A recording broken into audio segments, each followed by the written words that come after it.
Hey, what's up YouTube? This is Doug Jenkins back with another informative video on monitors. We're very fortunate, thank God, that we have the opportunity to work with Focal. I started using Focal speakers about 2 years back. I purchased the Solo 6BE, and that was like my first speaker into the Focal line. And you know, there was a bunch of hype at like Sweetwater, and the guys there are like, man, you'll love these speakers, like you should get some, you know. And it was like, man, these guys are all out like warfare on the marketing firms. But I listened to them, obviously at GearFest, and I really couldn't hear what I was listening to. I was just sort of like, man, they sound very hi-fi, but I can't really hear them. So about 2 years ago, I got a demo pair at the Guitar Center, and I listened to them there, and I was like, dude, these are really good. So I brought them into the room, and I've been using them since. Unfortunately, things happened, and the right speaker decided to blow, and the amp just stopped working, and I was a little frustrated with Focal. I was like, dude, this is a 20-something $100 pair of speakers, but you know, it's not their fault, okay? They had nothing to do with it. They make incredible speakers. They engineer speakers to be very, very true to what you're supposed to hear. I mean, so like when you play it back, the reference of what you're hearing is what you get. And that is a good speaker. I mean, you look at through the test of time, you have NS10s and Oratones and all these things that are small and really compact. But what I think Focal did with the Solo is they made it true to that sound, but you can also add the sub 6 to give it that bottom. And also the Solo had a little more roundness to the low end, and it had a little more presentation. So the frequency response, I'm not off the top of my head knowing the frequency response of the Solos. I think they went down to like 40 maybe? I don't even know, maybe 50? But they really had a tough time reproducing it just based on the way that the speaker was built. But long story short, the evenness and the consistency of the Solo was great. Now, if you're in a room that really doesn't have much treatment, it is in your best interest to buy a speaker that may be smaller. It depends on how big your room is, but I've always said this: treat your room to your speaker. A lot of people say treat your speaker to your room, like get the speakers that work with your room, and that's true. You can't put like two big PA speakers in a small, bathroom style studio. I mean, it's going to sound absolutely horrible. So you really have to cater to that room. Now this room's like 15 by 13 by something. It's really good dimensions because nothing's really bouncing into one another. So we just fortunately upgraded to the Focal Trio. So I want to talk in this video about the Focal line. I'm non-biased because I don't work for Focal. I don't get a kickback. I don't get compensated. This is just a brand that I found works with me as an engineer. And and they deserve it. They make great speakers. They spend a lot of time. If you look at their videos where you can see in their actual plant where they're manufacturing these speakers, it's incredible. They have speakers all the way up to 100 grand. I mean, they're really good. So when I first got into the Solo, the thing that started to irk or sort of frustrate me was I just didn't feel like I was getting the image that I wanted. And I made that decision through these headphones, actually. And this is the truth. So I started listening to these headphones, and these are super reference. These are AKG K812s. They're super transparent. They had like a really good image to them. And I was sitting there, and I take these off in the studio, and I listen to the Solos, and I would have the sub 6. When I added that, it added a new layer, a new dimension of image, which was really good for me. Now, a person like myself that does a lot of mixing every year and a lot of mastering, you want to get the best image you can possibly afford. And it's the truth, because image is what we're trying to achieve as a mixing engineer. I do want to say this. A lot of guys, I could take this pair of Solos and just put them in a room somewhere a little off and this and that, and they'll have no image whatsoever. And those kind of people will be like, dude, those monitors are horrible. So please, what I'm trying to tell you is try them for yourself. Put them in your room, image them. When you have a pair of speakers that are absolutely on point, usually they say like a 90-degree triangle, like a right triangle. Is that right? No, that's not right, dude. What am I talking about? Just, let's put it this way. Here, let me get out my triangle geometry and say, this side and this side should be even. Between the two should be, you know, roughly about the same distance to you as a listener. In my case, I like the tweeter to be pushing past my head, not directly at my head. And it gives it a broader image, and you can really hear the low mids better. That's what I found out. So I started to think about like what kind of video needs to be done, and this is all about monitors, but I'm talking about the monitors I've used. I've used JBL 4328, 6328s. I've heard the Mackie HRs. I've heard the Yamaha HS8s. I've heard the Dynaudio BM15s, the BM6. I've heard a lot of monitors, like a ton of monitors, and I would say that they're all very good in their own regard. But for me, I chose the Focal monitor because it just seemed like it just had the image that I liked. I mean, it seemed like it wasn't working too hard to get this image that you know, as an engineer, when you EQ something at 400 hertz, you hear it come up. Like some speakers, like the Tenoys, they were cheap ones. Tenoy makes some great speakers too, but the cheaper Tenoys that I had, like you could keep boosting and boosting and boosting, you would never hear an image. They were like $200 a pair. You know, you're like, oh wow, these don't sound good at all.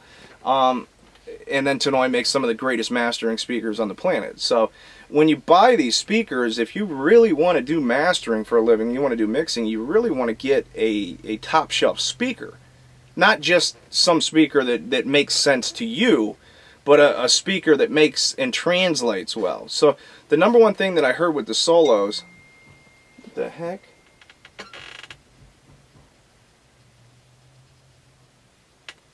Well, that's good. See, here's the testimony. Here's a testimony. We just mastered this. This dude said, yes, dude, it sounds great.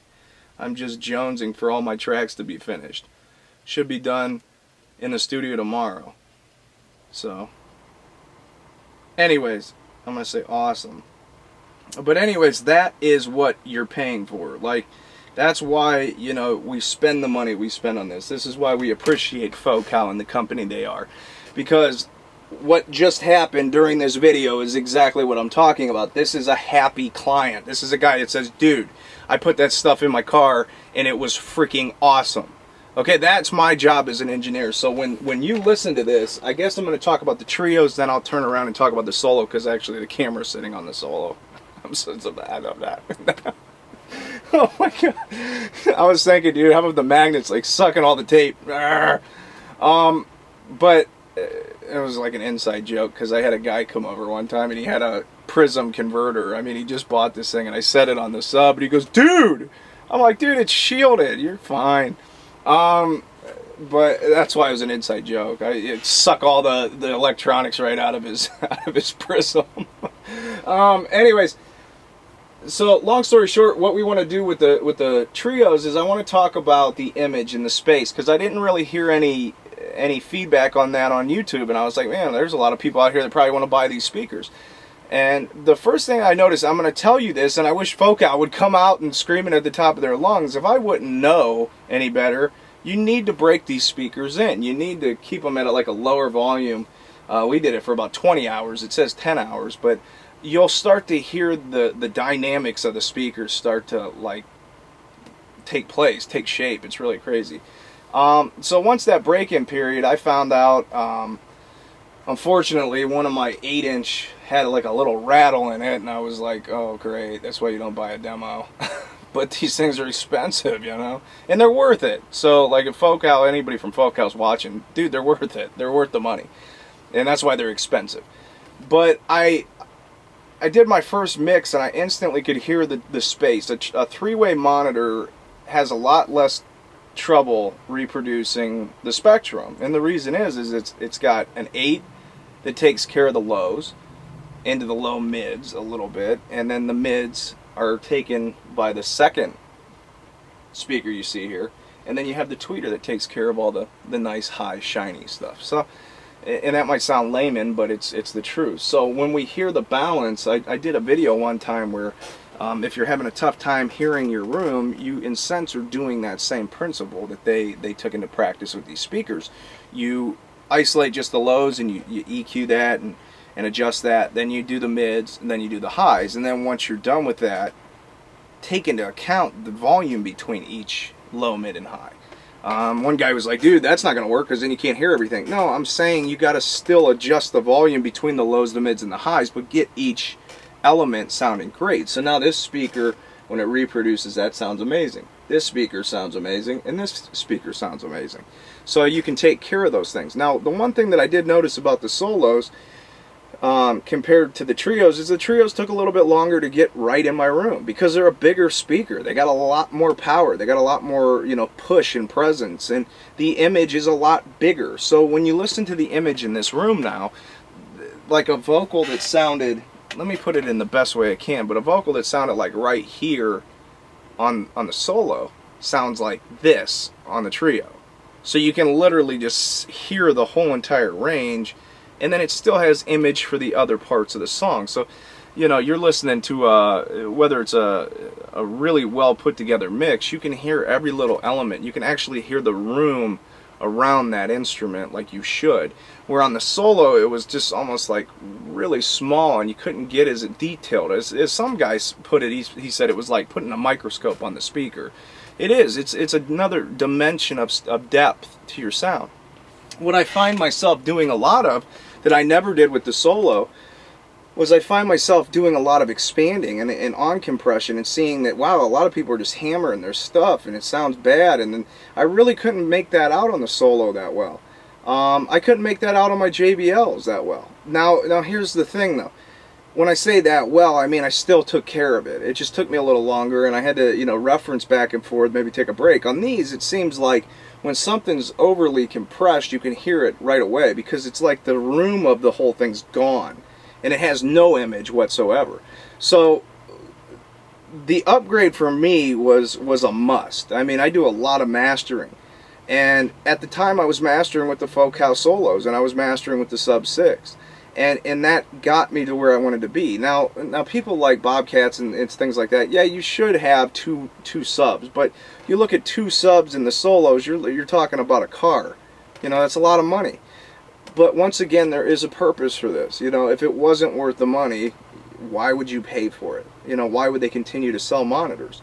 I think the moral of this video is to explain to you, if you really want to do mastering at your house, or mixing at your house, or in your personal studio, you owe it to yourself to get something that can translate in all environments. And I'm going to talk about these trios here in a second and why we chose them. So the first thing is this.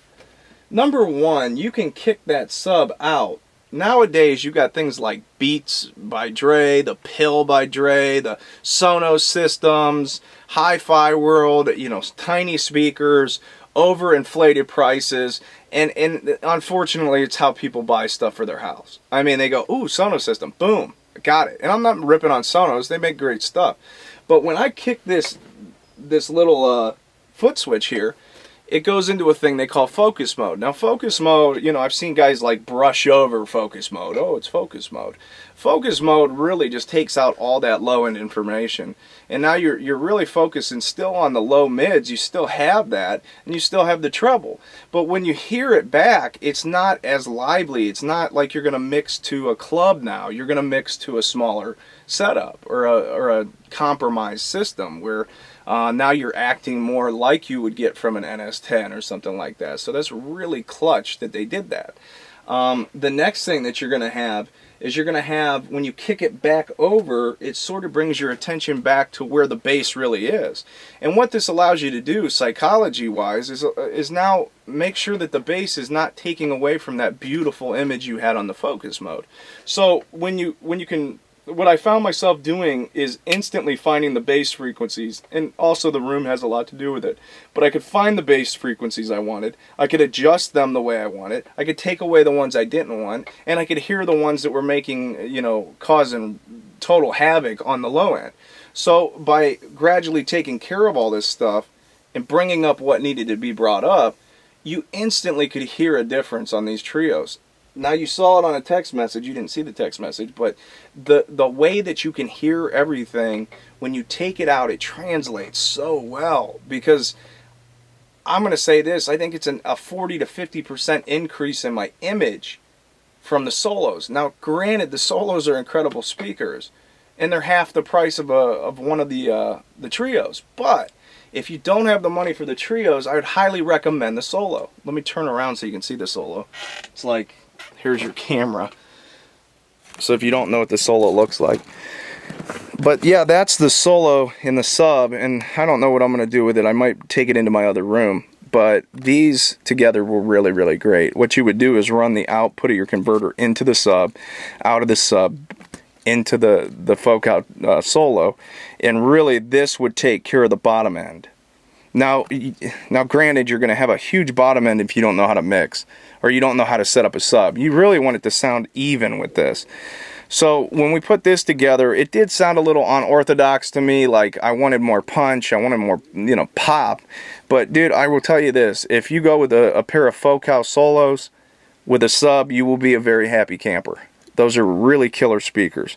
But on the other end, if you're doing a lot more rock, pop, rap, EDM, you want a speaker that can give you a reference of what it'll sound like in a club, and also a reference of what it'll sound like, you know, on a Beats pill or something like that. You might want to look at these. Now, in between this, I'll try to end the video like this. I have a friend that has the Twins. I'm not talking women, dude. The Twins. But the Focal Twin, which I believe, and Focal can correct me, but I believe the mid-range, because I haven't used them that much, but the mid-range on one is here, and then the sub. So one takes care of the mids, one takes care of the lows, and then the tweeter. So I heard from people that have used those, which I personally haven't, that you get a much better representation of the mid-range, like than you do on the Solo. But here, once again, all these speakers are high class. They're all engineered with precision. They really are. And I will end with this. I know so many engineers that I've been fortunate to either talk to or pass, you know, cross paths with, talk about the SM9. They consider this the baby brother to that. But granted, I will tell you this. I really believe that a lot of people, whether you go with the SM9 or you go with the SM6, I think once you do that, it's pretty much, hey, that's really all I need. Because at that point, it's your room and your mixing style. Because those speakers are going to show you everything about everything. I mean, I was watching, just getting the speaker set up, so I don't think I just do this all day in the studio. But I was watching a movie, and I literally thought there was that's how much I listen to stuff, but I had it set up just right where I felt like there was a leak coming through my ceiling, and it was a movie, and there was a leak in the right speaker of water dripping down. And I'll end with this. On the Solos, I would have said, oh dude, that's cool, I got a little leak going. But with the Trios, I literally felt like it was leaking in my room. Like, it was more real. It was like I'm like, dude, is there something wrong? Yeah, like, is that...